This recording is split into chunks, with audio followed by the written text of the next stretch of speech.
আমরা আজকে এনসিবির ওই ঘটনার পরে আবার বাংলাদেশের রাজনীতিতে দুই দলের নেতৃবৃন্দ একইভাবে বক্তব্য দিয়ে বলেছে এই ধরনের সন্ত্রাসী কর্মকাণ্ডে আওয়ামী লীগের অত্যন্তপূর্ণ কর্মসূচি, আওয়ামী লীগের রাজনৈতিক কর্মকাণ্ডের বিরুদ্ধে বাংলাদেশে কোন বেকারত্ব নয়, কোন দূরত্ব নয়, কোন অনৈক্য নয়, ঐক্যের ভিত্তিতে দুই দলের সমস্ত কর্মসূচি মাঠে ময়দানে সক্রিয় থেকে আমরা তার মোকাবেলা করবো ইনশাল্লাহ।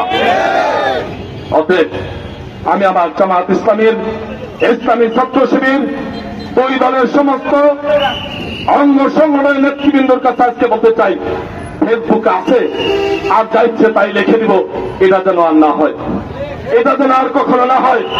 আমার ফেসবুকে যেন নিজেদের অভ্যন্তরীণ কোন বিষয় নিয়ে আর লেখালেখি না হয়।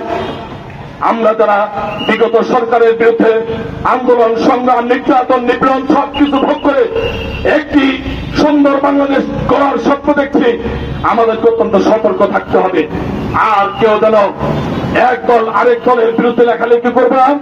আমাদের আমির মানবতার ফিরল ডাক্তার শফিকুর রহমান তিনি যেই ঘোষণা দিয়েছেন সেই ঘোষণা মোতাবেক জামাত ইসলামী ছাত্র শিবিরের সমস্ত নেতৃবৃন্দ এবং কর্মী ভাইদেরকে 100% সতর্কতার সাথে, বিচক্ষণতার সাথে আগামী দিনে সকল কর্মকাণ্ড পরিচালনার জন্য আমি নির্দেশ দিচ্ছি এবং সবাইকে এ ব্যাপারে সচেতনতার সাথে সমস্ত কর্মকাণ্ড পরিচালনার জন্য আমি বিনয়ের সাথে আহ্বান করছি।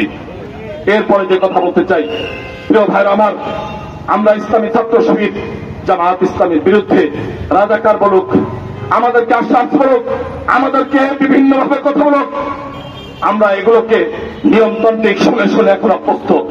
আমরা বলতে চাই এই সমস্ত স্লোগান শুনে আমাদের উত্তেজিত হওয়ার কোন সুযোগ নেই।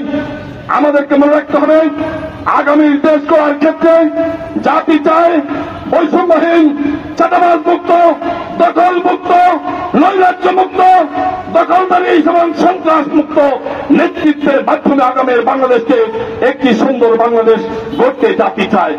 অতএব জামাত ইসলামীর যারা আমরা রয়েছে ইসলামী ছাত্র শিবিরের বাইরে বলতে চাই, জামাত ইসলামীর নেতৃবৃন্দকে বলতে চাই, আমি জামাত ইসলামী করি, আমি জামাত ইসলামীর এই কথা সেই কথা আমার বিরুদ্ধে বলুক, কিন্তু জামাত ইসলামের অমুক নেতা চাঁদাবাজি করেছে, অমুক নেতা সন্ত্রাসী, দখলদারি, অমুক নেতা জমি দখল, অমুক নেতা বিচার সালিশ করে অন্যায় ভাবে মানুষের উপর জুলুম করেছে, এই সমস্ত কোন বক্তব্য আমরা শুনতে চাই না।